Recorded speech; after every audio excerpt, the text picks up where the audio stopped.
CC Rock on this laborious, once again, CC Rock out there on Labor Day weekend working for you to bring you all the best metal and hard rock in the Bay Area. We now have Joe Elliott from Def Leppard. How you doing, Joe? Very well, very well.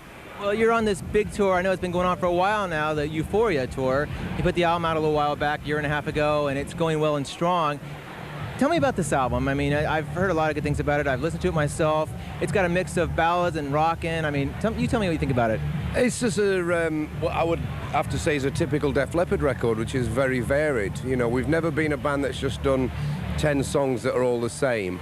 The common theme with any Def Leppard record is the variety on it, so that's why, you know, there's anything from full-on rock to ballads to an instrumental, but it's just got the trademark harmonies, the big guitars, you know, and the big hooks, which is something that we've always wanted to do. You know, we grew up in Britain in a very pop environment, and we dress up a lot of pop songs as rock, you know. You know, a lot of our early influences weren't just like Zeppelin and Deep Purple, which were part of it, but it was also bands like Sweet and Slade and Bowie and T-Rex, Mott the Hoople and stuff like that, Queen. And we've always wanted to be a band that did big harmonies, and because we can all sing, and it's stupid not to use that if you have that ingredient in your band. You should use it to the best of your ability, which is something that we've always tried to do. Well, ever since I saw you guys are definitely using your best abilities all the way back to Blackfoot, back on the High and Dry tour. Of course, you had Pete Willis in the band at the time then. He's no longer with the band, a long way back. I mean, when I was a teenager, that was my second concert. And I look back at that, and I always heard it was a problem with maybe drugs and alcohol. Is that drink, really? Pete had a problem with drink, and I just think he really wasn't tuned in the same way the rest of the band were. You know, we had to drag him into every situation. He didn't willingly go there, and he just got very tiresome after a while, and with the drinking, it just took it over the edge. It's like, Pete, you know, this is just not working out anymore. He was as relieved as us, really. Well, you talk about, you know, you had a lot of influences, Sweet being one of them, and one of the songs you played tonight is On With The Action, I believe. We do, actually, we're not doing it tonight. You're not playing Action. I'm rocking the wrong set list. Action is a song that we do some nights, and other nights we do Stage Fright, other nights we do Demolition Man. We change it round. Tonight we went with Stage Fright, so Action's on the back burner this evening, but we may bring it back the next show, who knows. Well, you talk about, you know, changing it up. I mean, a lot of bands, they have the set list. It goes out, it's in concrete and stone, that's it. It's the same set list every night. Why the change up? I mean, I like the change up. Yeah, we used to do that because we were tied down to computerized lighting rigs and this, that and the other. On this tour, we said we wanted it a little bit more hands-on and a little bit more flexible, so we could keep it fresh for us, keep it fresh for the crew, and in fairness, keep it fresh for the repeat crowd, because we do have a lot of people that actually follow us around. It's not quite Fish or the Grateful Dead, but it also, you know, just with the, you know, being aware of the internet nowadays, people put your set list on after the first gig, so people know what you're going to play. So we like to mess with them and say, all right, that's what you think we're going to do. We're going to play something different. About the internet, I know you have this new guru who you hired on to do your website. He kind of looks like Rick Allen. I saw this picture. I'm like, that's not Rick. Yeah, no, he's certainly not Rick. He's Dutch. A guy called Mark Senf. And our website, which is www.defleppard.com, thank you. This guy was running an unofficial site, and we used to log on and see what everybody was doing. This guy's site was literally better than our official website, so it's like, well, this is wrong, you know? It's like a bootleg t-shirt being better than an official one. You might as well get the bootleggers in to do your official one, and that's exactly what we did. Mark has always been a big fan, and we said, do you want to do it? And he jumped at the chance, and now I think that we've got one of the best sites out there. Well, you've had a lot of influences in your life, I know, as far as musically, one being David Bowie. You have a new project I hear you're working on called Cybernauts. Yeah. Tell me a little about this. I know it's like some covers. Yeah, what it is, it's all covers. 1997 was the second Mick Ronson Memorial concert.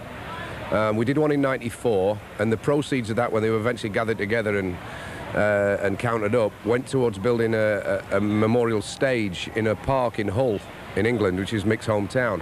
And to launch the stage, we decided to do a second show. Well, we ended up doing 5 concerts instead of the one, and the show in Dublin, in Ireland, which we played, I pulled literally all the studio equipment out of my studio and took it down to the venue, recorded it live, we sat on the tapes for nearly 2 years. I mixed them this summer, and we're going to release it on the web next year. On the web itself? It's actually going to get an official release in Japan, but we're going to put it out on the web. You can buy it over the web, basically. There'll be a Cybernauts website which you can get to via the Def Leppard website, which will have all the information in a couple of months' time. But it's basically what it is. It's a live album plus a bonus CD of 4 studio tracks, just celebrating the music of David Bowie as played when Ronson was around. So it's all stuff from Man Who Sold the World, Hunky Dory, Ziggy Stardust, and Aladdin Sane. Way back there. Yeah. Well, and it's myself and Phil, and Colin. Yeah, and Woody Woodmansey and Trevor Boulder, who were the original Spiders from Mars bass player and drummer. Wow. It's pretty amazing. Now, you're back to Euphoria. We have a video, Promises. Tell me what's the concept of the song, concept of the video. How'd you come up with it? The Wayne Isham, who directed our In the Round in Your Face video, and he did Love Bites, and he did, I think he did the Hysteria video as well. We've known Wayne for a long time. He got the script, he screwed it up, threw it over his shoulder and said, trust me, and that's the concept. Obviously, Hysteria, Pyromania, Euphoria, you've got this Ia going on here. Is that just chance it happens this way? Or? Believe it or not, and I swear on the Bible, every single one of them's been a coincidence. In fact, when we came up with Euphoria, I remember looking at Phil and saying, you know what everybody's going to say, don't you? And I was a little annoyed with the record company when they advertised it, following Pyromania and Hysteria, we bring you Euphoria, as though there was a tie-in. There was a tie-in in other people's eyes, not in ours. It was just a word that summed up the way we felt when we first listened back to back to all the songs. We were like, wow, this is great. We really believed in what we'd done. It was a very euphoric feeling when the 5 of us were in the room, just us and Pete, the producer, and it's like, Euphoria was it was the buzzword right there and then, and we thought, this is great. It's simple, it's to the point, and that's the way we always like to keep things. As long as you don't have an album called Gonorrhea. No, a Diphtheria. They're all potentials, but I think Ias out there you don't want to get. We'll keep them on the back burner, I'm afraid. Talking about these subjects, the women. I mean, you guys, like I said, we've covered some shows this summer with Poison and Motley Crue. You guys, I think, are just one little notch above all of that as far as having these females just flock all over to your shows. Not maybe they're girls back in the old days. They're of course women mostly now, but you still have some young followers and showing there. They bring their daughters along and their younger sisters. We have we're very grateful and flattered at the fact that we still, every time we put an album out, seem to manage to pull in a new audience. So it's a mixture of people that have been with us since High and Dry or even on Through the Night, right through to people that hear Euphoria and think it's our first album, the way that I'm sure a lot of people heard Dude Looks Like a Lady when Aerosmith came back in '87 and thought it was their first record, But we do seem to be the Tom Jones of rock. We get bras and pants and women themselves getting thrown up on stage. It's kind of cool. Oh, I heard a story about a similar stage just like this back in the old days where a lot of girls crawled into the stage with you guys, and all kinds of stories came out of this. Actually, the truth is that we were playing in the round, and there was no backstage. It was the underworld, and we had a few guys on the crew that used to, invite girls onto the stage for a halftime break. Hard not to. Me and Rick. You're innocent. Me and Rick were on stage doing the audience thing. It was everybody else that was underneath there having a good time. I only got to see the Polaroids, which have all been burned. Oh yeah, sure. They were all gone on the internet, right? Okay, the small last question here is the fact of Slang. A very different album by Def Leppard. There's a lot of bands out there doing it. I mean, obviously the Scorpions came out with their album a little while ago. Can't remember the name of it, it's Labor Day weekend. But anyhow, there's a lot of bands coming up with different albums, different sounds. Why was Slang, was it just your choice of just trying to do something different? Is that what it was? Or yeah, well, what had happened was, by the time we'd finished touring the the Adrenalize album, you'd have to be brain dead to not realize that there was a whole new movement coming out of Seattle. And we realized that, we had to either change with the times or die, like many other bands did. That just end up coming back on these 4-band kind of 80s revival tours, which we weren't really interested in doing. So we'd made 3 albums that were of a type, and decided it was time to move on. We wanted to do something a little bit more contemporary that didn't tie us down to like, oh, I can imagine what the next record's going to sound like. So we just wanted to shock people, experiment, and going down avenues that we'd maybe closed off ourselves in the past. So we can't do something like that. It's like, well, why can't we? So we decided, there was Indian influences, there was Gaelic influences, there was basic rock and roll, there was, Rick playing an acoustic kit for the first time since he lost his arm.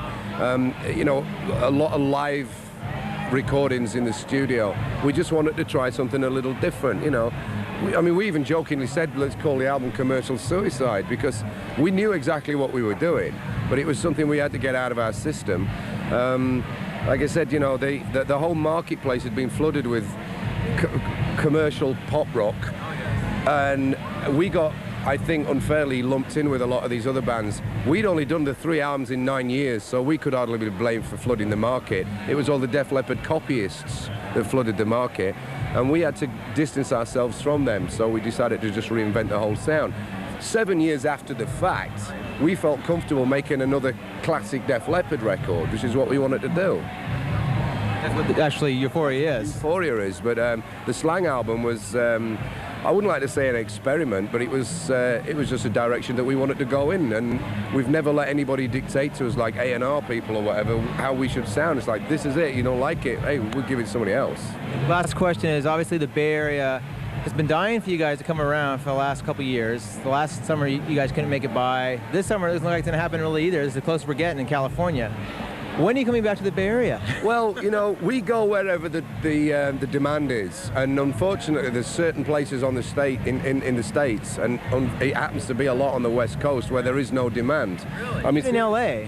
LA, the same thing. There's no gig in LA. Half your guys live in LA. I know. San Francisco, same kind of thing. There's a lot of these areas where, the advice was, it's not worth going. You want to play into a half-empty house, go ahead. And we're like, no, we really don't, Very interesting, because I've always thought you guys have been strong ever since the beginning, and now here you are in Euphoria, in a sense returning back to a lot of your old roots, but a great band. Yeah, it's one of those things that hopefully can turn around. I mean, what's not hip this year can be very hip next year, so you never know. With the next record, of course we'd love to be able to come back and play a lot of the places that we've not done for a while, but at least on this tour we've got to play some places that we maybe haven't played since '83 or '87. So they got pimped on the last tour. Last time we played San Francisco, maybe we didn't do Battle Creek, Michigan. This time we did, and there's so many places you can't literally get everywhere in. So it was a case of there's a certain time constraint as well, and we had to do what we could, and this was only 5 guys in Def Leppard, right?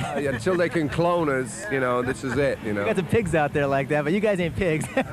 Well, maybe under the stage now and again, but not anymore. Well, thank you very much. Great interview. Have a great show. Thank you. Cheers.